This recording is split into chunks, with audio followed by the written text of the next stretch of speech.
nga dapat happy kita igsoon tungod kay adlaw ipapahulay nga gihatag sa Ginoo ato ning ibinibisyo. Hinumduman nato nga ang bugmas kinuperting datua naman. Unay 7 ka adlaw wala kay imo bisag usa nga ihimo ang kalendaryo 7 ka adlaw way imo bisag isa. Iyahas Ginoo tanan pero Ginoo kay gihigog mata ka magpahita sa adlaw sa kalendaryo. Uno imuha usahay ako maayong pagkabahin dili.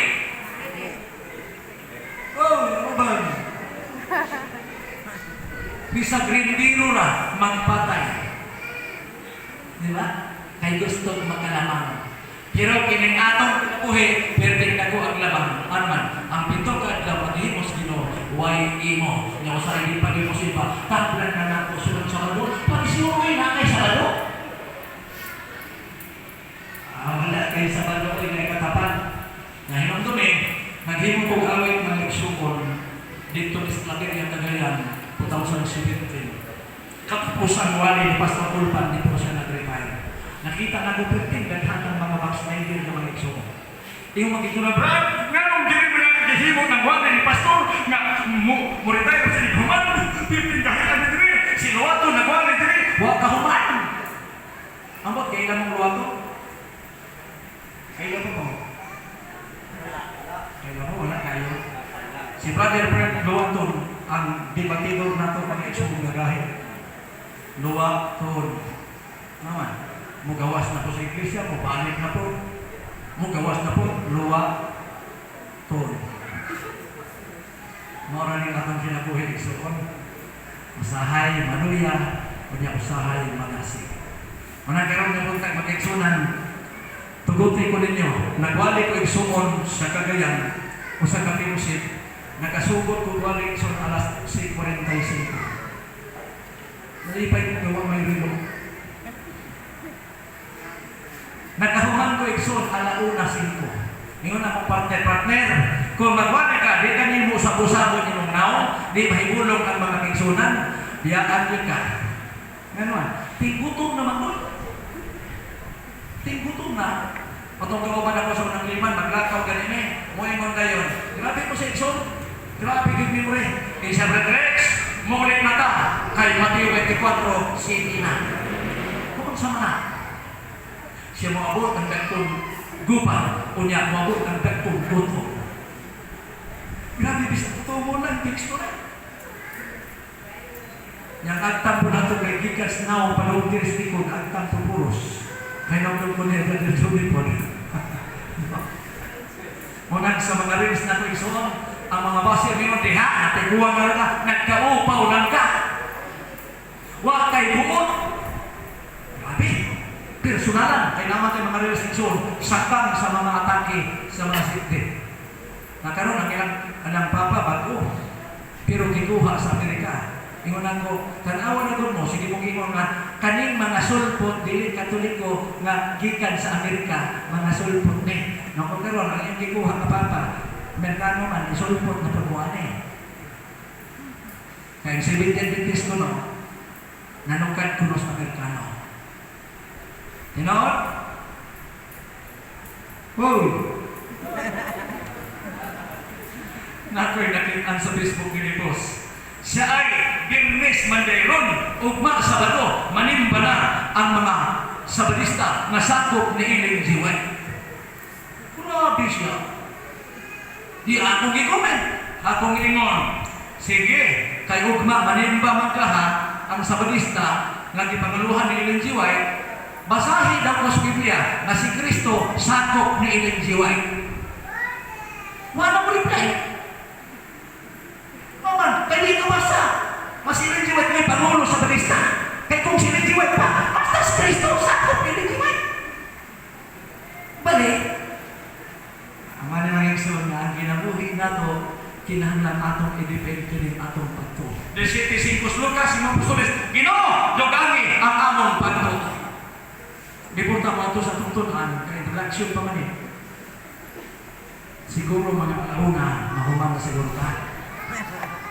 Kaya pagalikon po species nito, alauna ninja, kaya naantay gibisitahan mga igsoon, nga itong Martis na nag-study ka, karon ni Simba na sa ligadan. Muna yung magkaigsunan na balik yun niya ha, kaya na sila. Muna, ipahimos na lang ang panahon na nakaabot na din yung magkaigsunan na makikuban ninyo na sa dalawa. Ikos, di ba? Isaiah Obedience 403. Sa kantong matimuhaan mo doon sa Biblia o gustong makasabot ni ini, kinahanglang mag-ampong siya pinaagi sa iya sa Espiritu Santo. Atong iduko itong mga organizasyon na kambuka. Dalay ko rin sa libahan ng mga Diyos na kaso. Ito sa mga langit, ikaw ang tuburan sa kaalan, kaya ikaw tagiyan ini. 32, versikulo 3, isaw, imong alagad ningon, ayaw pagmunahuna mo tao, nga ikaw nakakapot sa kahibalo, ang kahibalo na sa Diyos. Kung sa ningatak ng Diyos, among itugyan kayo kanan, among kakunan ng mga among pagitunan. Among itugyan, isalig sa mga Jesus. Amen. Salamat sa pagpailat na mga iso, hindi naman ang tago ato, pero kay gikinahanglan man. Kay basin ang upanwa pag-ipod makaila. Niya may nakaila na, pero dili po ka na. Gani sa rin doon, wala ko kadungdong siya kay, kini magong bata pa, pinahamtong na ta. Katong bata pa, pag mahamtong na, di na ta kaila. Pero sila, kaila na. Kay matong na, bisang unsaon, mga naman. Mga ilahan na yun. Ang kalainan ng radyon ay kay, kaniang tulagi, baga-baga ang pagkubuho, di pa kayo gwapo. Nakaroon, murag na gwapo na kayo, di ta mamalagkag maupaw ta. Ano man? Kay ang bali sa upaw, gwapo. Yan ako, sawayan ko ninyo. Kay basig kaunon atmosphere. Kay si Iis yung isigyan saway, 42 ng mga batanon, ni kaon sa beer. Kay nagsing upaw, upaw, upaw. Kunyawan sila kamalog, ang bali din sa upaw, gwapo rin na. Basta nagsagin, oo? Wapo, munan ka mo, pagpaupaw mo mo. Napag-sure nga ba? Muna makaliwat ni Eliseo mga kaigsunan. So atong tunan karon, nini natak na maigsunalan sa atong pagpamalandong ning pipila ka mga kung maabot na ko sa kauras, pasensyahin lang ko ng leksyon sa bagay tagsabi ng pamaguban. No? Kung sa kabuhan, mahupan niya, panik na po nis, asa na po nilabay sino. Kaya karong pagniya na mo, itawagan ng Dumaguete City. Kung sa katuig ni Brad, ari-ami ni Brad, kung na, sa ulit, na pamantay trabaho din sa may lawas na to. Biyanis Alamada, na apo'y tulog, duha ka iglesia dito, naghulat mo ta. Yung ko, balik yun yung mati, kaya naghulat ng tagaligadan, kung madayon sila. Pero pili, kamo na po'y kamo i-priority. Mamandig transact direct, nanawag na pong bayugan tres. Unya, atong aking adlaw, ang akong manhod, ginsak na po kuya. Musugot ba ka, pawalihog ka diri ko sa kasimana. Pero daghan po kas mga eksuon, yung kuwa'y problem. Pero kay nakakomment na ko diri sa ligadan, humanaw na ako ne. May tagdungol-dungol ra na, kay pwede na ako, manaanan ako, niya kay layo-layo man mga eksuon. Mana kung tingnan, sunod na mga panahon. Okay, atong tunan karon na eksoon sa bilang ka mga panahon. Ang awit na mong giawit karon ni Mrs. tungod sa gugma sa Diyos. Music is life. Ang atong kinabuhi, awit.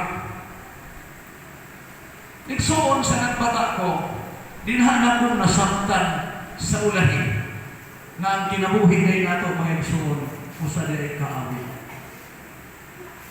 Ingon si Job sa gibasa sa atong eksoon, handunga na imong padakuon ang buhat sa Ginoo. Muna ka mismisis, may kahigayunan o wala, basta na mo hanging magkaya sa mong lawas, among nang atuan. Ikadahong Timoteo 4:2, iwali ang may balita, may kahigayunan ka o wala. 10 anyos ko mga eksoon,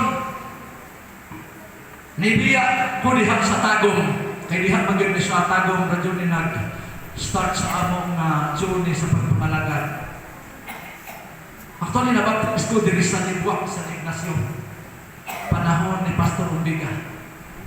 Makarang-karaan diri mga nakaila doon ni Pastor Umbiga. Classmate ko ni Papa sa una sa Managa. Unya, si Pastor nakahuman, si Papa kahayahay, wag kahuman. Ngayon si Pastor, silig-silig lang mo ni siya. Pero pagkahuman ko, Pastor ko, mag-aasawa ko, gwapa, kunya, maestra. Grabe na, wag pa kani, pero iyan ang i-determine mag-ikson. Naabot yun niya.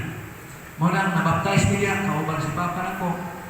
Duha lang tuig nabalhin ni Tagong. Kami, may unang mga membro anang Tagong